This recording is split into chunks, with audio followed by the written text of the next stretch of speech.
Because Shaq was so good on the Lakers and the Heat, it's very easy to forget how good he was on the Orlando Magic, so I figured that's what we would talk about today. Shaq would be taken first overall in the 1992 NBA draft after having an amazing 3-year college career, where he would average 21 points, 13 rebounds, and nearly 5 blocks for the LSU Tigers. There was very little people who disagreed with the Shaq selection, and it would be great benefit for the Orlando Magic. In Shaquille O'Neal's rookie debut on November 6, 1992, in a double-digit victory over the Miami Heat, he would have 12 points, 18 rebounds, and 3 rejections. However, he would have 8 turnovers, and that issue would be very prevalent throughout his rookie year. After the first 3 games of the season, Shaquille O'Neal would go crazy, averaging 27 points, 17 rebounds, and 3 blocks. Nearly averaging 36 minutes a game, the Orlando Magic would jump to a 5-2 start. At the midseason mark, the Orlando Magic would be relatively underwhelming. They'd be 21-20, just over 500. However, they had some playoff chances still in their grasps.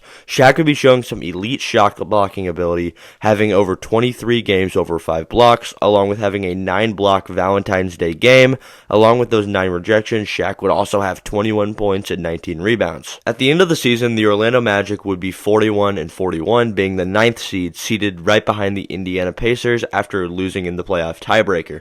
Shaquille O'Neal would average 23 points, 14 rebounds, and 3.5 blocks, and would take home Rookie of the Year. Going into the 1993 NBA draft, the Orlando Magic would somehow have the first overall pick, which they would use to select Chris Webber, who they would flip 15 minutes later for Anthony Penny Hardaway. The Orlando Magic found a duo they were looking for. This time, the Orlando Magic would finish with a record of 50-32, being the 4th seed. Shaquille O'Neal would have several notable performances, including his first ever triple-double, being at 24 points, 28 rebounds, and 15 blocks, and a tight 2-point win over the New Jersey Nets. Absolutely insane. In the first round of the NBA playoffs, the Orlando Magic would go to face off against none other than the Indiana Pacers, a team they just lost in the playoff tiebreaker to the year before.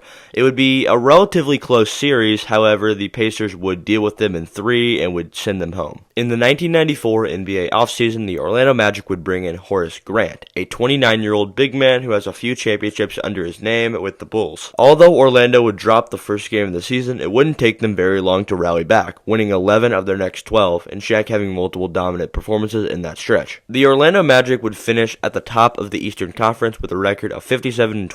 Shaq would average 29 points, 11 rebounds, and 2.5 blocks. After taking out the Celtics in the first round of the 95 playoffs, they would beat the Bulls in 6. Going into the Eastern Conference Finals, they were going to take on the team they just lost to in the first round and a team they lost to in the 1993 NBA tiebreaker, the Indiana Pacers. In a back-and-forth 7-game series, the Orlando Magic would win. Shaq would average 27 points and 10 rebounds a game, and the Magic would defeat the Pacers. Riding high going into the NBA Finals, they would take on the Rockets. Unlike the previous few series, the Rockets would not deal very kindly with the Magic, sweeping them. Shaq would end up missing quite a few games in the 95-96 season, only playing 54. However, the Orlando Magic would finish with a record of 60-22, being the 2nd seed behind the 72-10 Chicago Bulls. They would sweep Detroit in the first round after Shaq averaged 28 points and 11 rebounds. Against the Hawks in round 2, they would escape in 5. However, they wouldn't stand much of a chance against the 72-10 Bulls. Although Shaq had an outstanding game 2 with 36 points and 16 rebounds, they would still fall. In the 1996 NBA offseason, Shaq would make a move that nobody really ever saw coming. He would leave the Orlando Magic, but it wasn't really his fault. See, the Orlando Magic didn't really want to prioritize Shaq, rather they want to prioritize Penny. Therefore, that left Shaq to sign a 7-year, $121 million contract with the Los Angeles Lakers, and the rest is history. Shaquille O'Neal and Kobe Bryant would become a dominant force in basketball,